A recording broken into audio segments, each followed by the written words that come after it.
Chapter 10, Force and Coercion, Part 2. In this PowerPoint, we're going to take a broader view of the use of force and not just consider deadly force as we did in the last PowerPoint, but all forms of force. And so our primary focus is going to be on the use of force continuum. Now this is the way that police departments have long been teaching police officers about the use of force.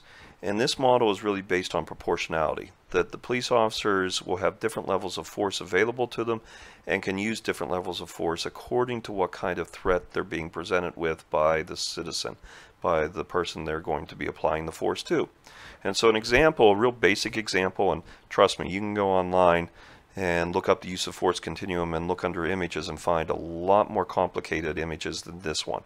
But this is a real basic image that shows the use of force continuum. Now it doesn't include, as we will in the next slide, the behavior of the citizen, of the suspect. Instead, this only focuses on the different levels of force available to police officers. So the lowest level of force that a police officer has is one that probably most of us wouldn't even consider to be force, and that's officer presence. So just the fact that a police officer is merely present at a particular location, that can be construed as at least some level, the lowest level of force, the mere presence of the officer.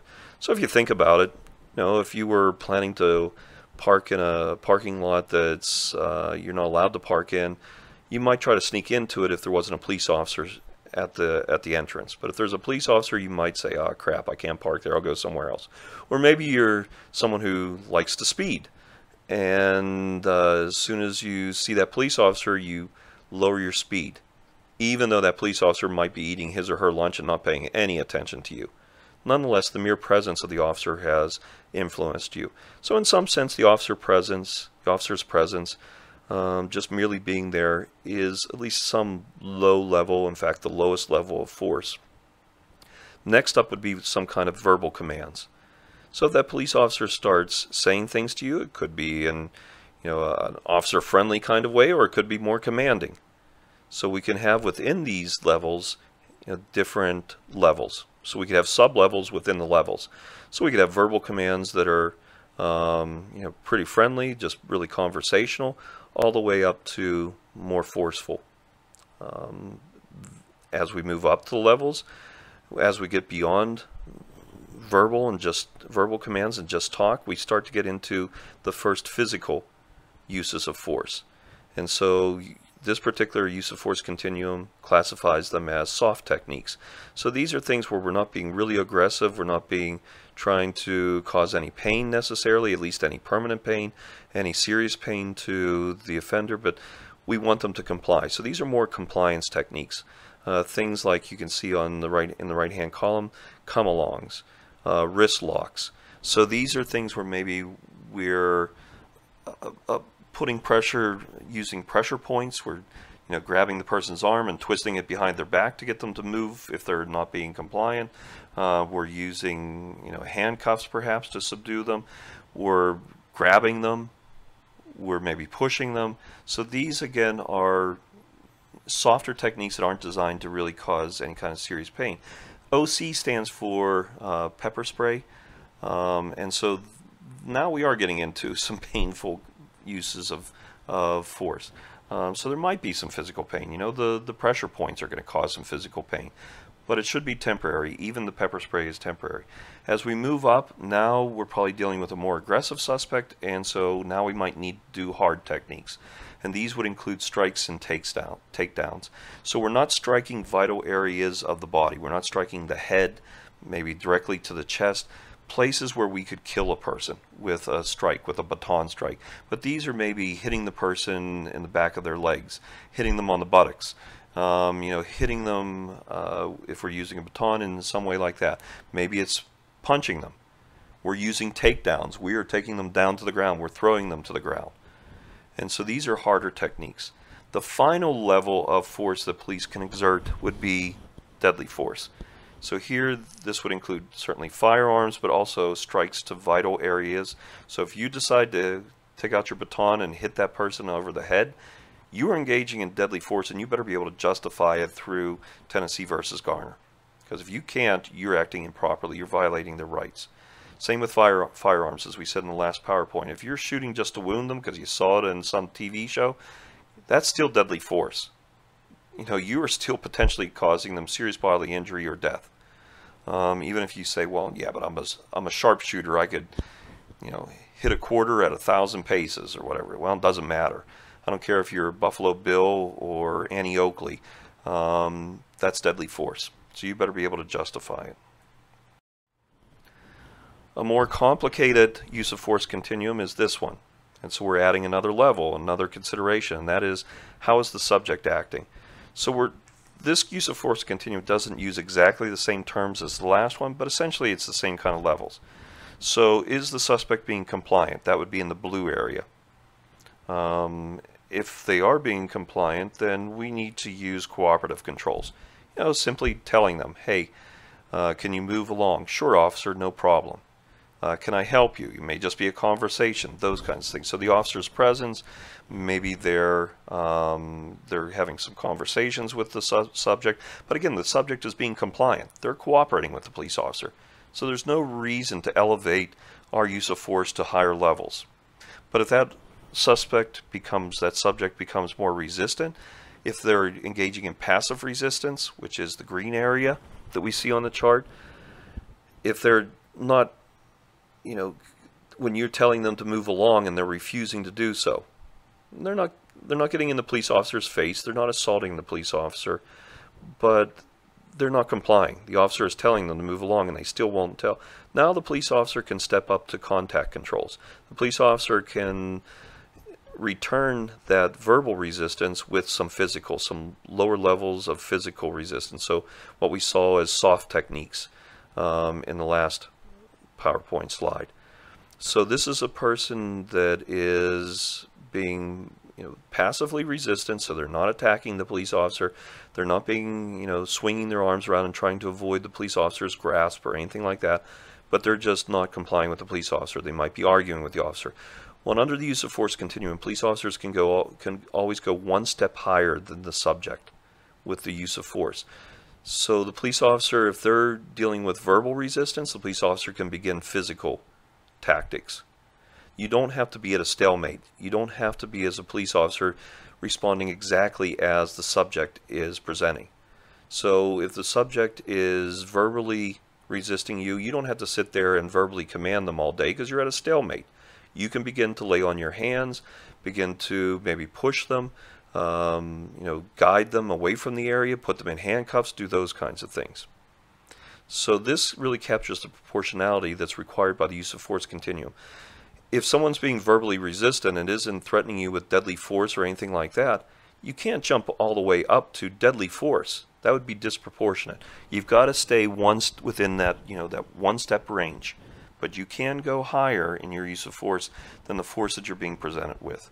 Because we want you to be able to control the situation. If you had to react exactly as the subject was, you'd never be able to control it. Again, you'd be at a stalemate, and you'd be there all day arguing with them. If the subject, if we move up to the yellow level, if the subject is resistant but is engaging in active resistance, they're running away from the police. They're, you know, throwing their arms all around so the police can't put handcuffs on them. They're doing, you know, any of these kinds of things. So they're not assaulting the police officer, but now the resistance is more active. Again, running away from the police, keeping, you know, moving their hands away from the police officers so the police officers can't subdue them. Then the police officers can engage in a higher level of force in what this particular use of force continuum calls compliance techniques. So again, this might be slapping the cuffs on. This might be tougher pressure point holds. Maybe even a takedown, a tackle. You know, any of these kinds of things. Maybe pepper spray. Maybe even a taser. So we're beginning to get at higher levels of force being used against the police officers so they can use a higher level of force. If the subject becomes assaultive, if now the subject isn't merely resisting, but the subject is coming at the officer, is hitting the officer, is attacking the officer in some way. They're not using deadly force, but they're assaulting the police officer. They're willing to fight the officer. Then the officer can use defensive tactics. which again could include tasering. It could use it could include baton strikes. You know, those harder techniques that were talked about in that last slide. And then finally, if the assault becomes so serious that the officer feels that he or she is being threatened with serious bodily injury or death, then the officer can respond with deadly force. And we talked about Tennessee versus Garner. Now, one little point about Tennessee versus Garner that we didn't point out, and deadly force in response to self-defense or defense of others. We should note that the police officers don't have to be perfect in their judgment. They can make mistakes. That's true for you or I. For you or me, I should say. We can also make mistakes when we claim self-defense or defense of others. You know, if we think someone was drawing a gun and about to kill us when really they weren't, or when they pointed a gun at us and it turned out to be a toy gun, but it really looked real. So there was no way they could have killed us, but we thought that they were, and we used deadly force to defend ourselves, we're probably going to be justified. The same thing with police officers. When they tell somebody to halt and that person makes an abrupt reach for their back pocket, if that officer in that instant makes the judgment that that person is reaching for a gun, even though it turns out to be a wallet, they may still be absolved of any guilt. And so this is what the public doesn't understand a lot of times when they read about police officers either not having charges brought against them or being acquitted of any charges in a deadly force incident. It could be because a reasonable person might have reacted the same way. A reasonable person might have thought that person is reaching for a gun. They're about to shoot me and I've got a split-second decision that I have to make. And so that isn't always always true. There are instances certainly when police officers probably should have been convicted and weren't. But there are several instances where the police officer shot an unarmed person, and that unarmed person, maybe we have the body cam, we have the video cam that really proves the police officer isn't lying about it. That person really did make a quick reach for something, and the police officer it was reasonable for the officer to think that they were reaching for a gun. And so we have to look at these cases and look at them with as an objective view as we possibly can. Would a reasonable person have believed that deadly force was necessary, even if it turns out the circumstances weren't as they believed them to be, that this person really wasn't armed? Nonetheless, you might be found not guilty, and this is true for an ordinary citizen as much as it's true for a police officer, if we find that it was still reasonable to believe that deadly force was being projected against you. There are many critics who believe that the use of force continuums should be abandoned, that they don't really teach police officers very well how to deal with use of force situations, because they encourage police officers to think in terms of these distinct categories, these different steps. And that's not how the real world unfolds. Okay, I don't think we should get rid of the use of force continuum, because I really do think that they do really stress that police force should be proportionate to the threat they're dealing with. But I do agree that we do need to improve it. And so what some scholars have suggested is that we teach police, we get rid of the use of force continuum. Again, I'm not so sure that that's the best thing to do, but that we should teach totality of the circumstances to police officers. So we should encourage them to look for certain factors. We can train officers to look for these things. So for instance, I have a friend in the FBI who's an instructor there, and his specialization is communications analysis. And so he has investigated incidents where police officers have been shot. And he's found some common things. For instance, people, before they get very aggressive, often when they make up their mind to become aggressive, they will clap their hands loudly together. Think of sports, think of athletes. A football team, before they go up to the line of scrimmage, they clap. Before the game starts, when they're doing their pre-game pep talk, when they're getting fired up on the sidelines, they smack their hands together. Well, my friend showed video when he visited my class of this actually happening in a situation when a police officer was shot, where the suspect got out of his truck. It was a routine traffic stop, but for some reason this guy wasn't going to comply with anything the officer said. So he got out of his truck. The police officer is ordering him to get back into his truck. All these things are being captured by the police officer's the cruiser cam, and the guy starts dancing. So he starts acting really irrationally. He starts dancing. Most people aren't going to start dancing in front of a police officer, and he's like, "Oh, what are you going to do to me? What are you going to do to me? Tell me to stop dancing? Are you going to do something to me?" And the police officer continues to holler at him to get back in his truck, sit there until the police officer comes up, but the guy won't comply. All at once the guy claps his hands, runs to his truck, grabs his gun, and starts shooting at the police officer. So that can be something that the police officers can look for that isn't captured by the use of force continuum. Look for the body language. Do they clap their hands? That might be an indication that something's about to happen. It's some kind of human innate thing that we do. You know, some people believe it helps to get the blood flowing. It kind of gets the heart pumping. It's a quick wake-up call. It's like a jolt of, you know, a power drink or coffee or something like that. So look for that. Another thing that my friend has found is that when he's interviewed people who have shot police officers and injured them in other ways, that they've talked about, you know, suddenly going blank. That they were answering the police officer's questions, but then suddenly it became like the police officer was speaking in the language that Charlie Brown's teacher speaks. You know, the wah-wah, wah-wah, wah-wah, wah-wah. They didn't understand anything because they weren't paying attention to what the officer was saying, because their brain had shifted over full gear into, how am I going to do this? How am I going to kill this officer? And so if you're a police officer and this person that maybe you pulled over in a traffic stop has been answering all of your questions, and suddenly they just go without any real reason, any real explanation, they've suddenly gone quiet. And they seem to be, you know, not even there anymore. Their brain is somewhere else. That may be a sign they're plotting something. That's a time when you need to protect yourself. You need to really control the situation. Have them show your hands, command them to put their hands up on the steering wheel, get them out of the car, put them down on the ground, whatever. When they go silent and there's no reasonable explanation for it, it's not because they're thinking about the question you just asked them, but they just seem to have stopped and you can't bring them back to reality. You keep asking the question. That may be an indication their brain is in full gear and they're going to do harm to you. You know, we can teach officers to learn foreign languages they might encounter.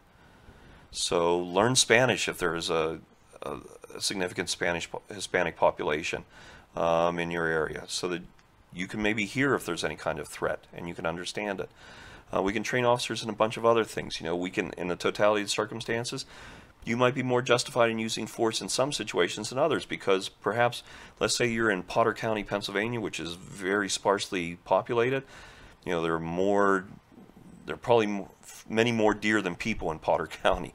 So if you're the state trooper there, it may be, you know, you may not have backup for any significant amount of time. So if you pull over somebody on a motorcycle and it turns out that they're a Hell's Angel, and suddenly the rest of their buddies show up and there are now 20 Hell's Angels around you, and they're basically telling you that you either, you know, get back in your patrol car and get out of there, or they're going to do you harm.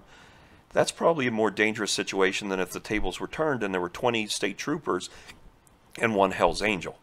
In that situation, there isn't as much of a need for us to jump to the most severe forms of force.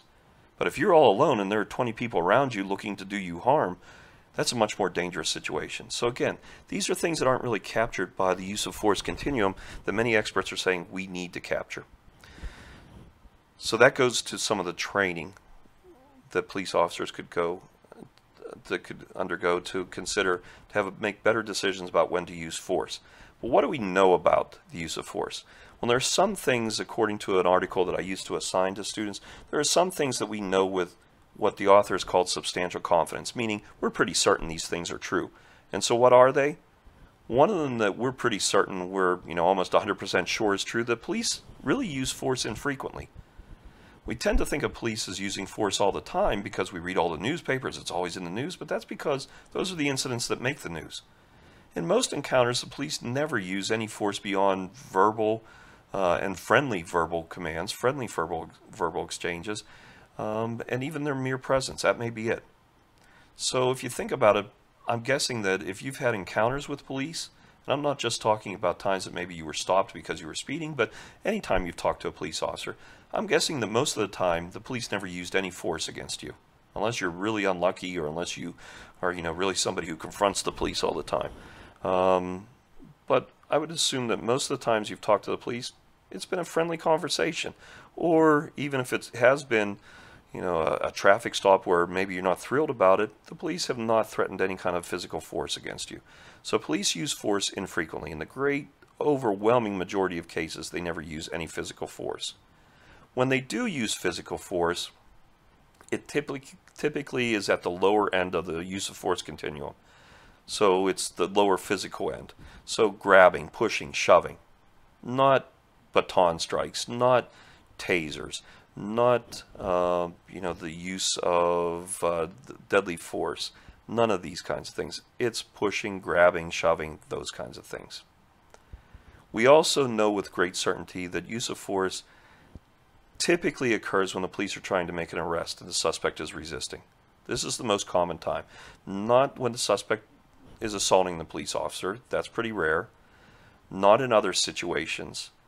But when the police officer is trying to make an arrest, that's when the police are most likely to grab, push, shove.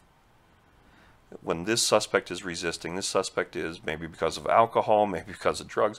This suspect, maybe just because they don't want to give in. It's not the smartest decision in the world, but this suspect is resisting. That's when the police are most likely to use force. Not in deadly force situations, not in assault situations. Those are the more uncommon situations. The most common would be trying to make an arrest. What do we know with modest confidence? So we think that these are true, but we're not absolutely sure. And the first one is certainly one of those that we're not really sure about. And that is that force seems to be unrelated to age, gender, ethnicity, race, those kinds of characteristics.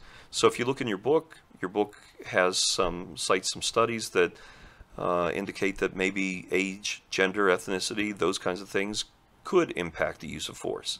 It does appear to be true that women use less force than men, but are still able to accomplish the task. So it seems that women have better communication skills, that maybe women have thicker skins, that maybe women are able to diffuse the situation merely because they're a woman. There are a lot of criminals out there who are, have some sexist thoughts, maybe some male chauvinistic thoughts, maybe, chivalry, whatever you want to call it, but they're not going to attack that woman police officer when she comes through the door. They were all ready to attack a police officer, but they weren't expecting a female officer. And so when that female officer comes through the door, maybe they either don't want to hit a female or they don't want to get beaten up by a female. Either way, they don't fight. And so women may be able to diffuse the situation better than men can, just because they're women. So again, this particular article that I'm basing this PowerPoint slide on says, we know with modest confidence that gender doesn't influence use of force, but I think there are situations when it does. And so that's why the author said there's only modest confidence that this is true. Use of force is more likely to occur when the police are dealing with persons who are under the influence of alcohol or drugs, or this person is mentally ill. We don't know if this is true. It looks like it might be true, but it may just be the fact that the great majority of people who police deal with, other than traffic stops, are probably drunk or have been drinking. And so are they using force more often because of the person's alcohol use, or is it just because they have so many interactions with people who have been drinking that use of force is bound to come up? So we're really not sure whether it's the alcohol use or just the prevalence of dealing with these folks that's causing the use of force, the higher levels of force. A small proportion of officers are responsible for a disproportionately large amount of use of force. So this one appears, again, with modest confidence to be true. We can't say that it's absolutely true, but this is something worth investigating further. Are there a small number of officers who are responsible for a disproportionate number of use of force situations? So why are they doing that? Are they too quick to to resort to force? Do they lack communication skills? What is the reason why a small subset of officers is responsible for a large number of use of force situations? We need to, if we can find out why they're doing this, we can train them and maybe lower their use of force so that we can do like the principles of policing suggested. Use of force should be used as a last resort, not as a first resort. What do we not know about use of force? As I said with the Washington Post database, if we hardly know anything about deadly force in the police, then we know even less about lower levels of force in the police. This is something that we are woefully lacking data on. So we definitely need research into how the police are actually using their use of force, not only in terms of deadly force, but also these lower levels of force as well. How are they using it? How is the police organization impacting the use of force? Do policies and training and hiring better people and more educated people and better discipline and better surveillance and better use of technology and all these other kinds of things, are they actually making a difference? Are we actually lowering the use of force? We don't know. Again, if we don't even know how many use of force situations are occurring, it's hard to know much about when those incidences are occurring and what is the nature of them. So this is something we need to study. Finally, usually use of force situations escalate. Usually police aren't entering a situation where the bullets are already flying. Sometimes it does happen, but usually we start out with maybe, an ordinary type situation, maybe a traffic stop, and for some reason it escalates over the course of time. The police officer engages in excessive force, or maybe the suspect suddenly decides to use force against the police officer. Well, again, usually these are evolving situations, so we don't know how they actually evolve. How do we go from a point where it was an ordinary traffic stop to a point where maybe the officer is dead or the suspect is dead? How do we get to that point? What were the steps in between? That's what we need to study even more. We just don't know much about those steps right now.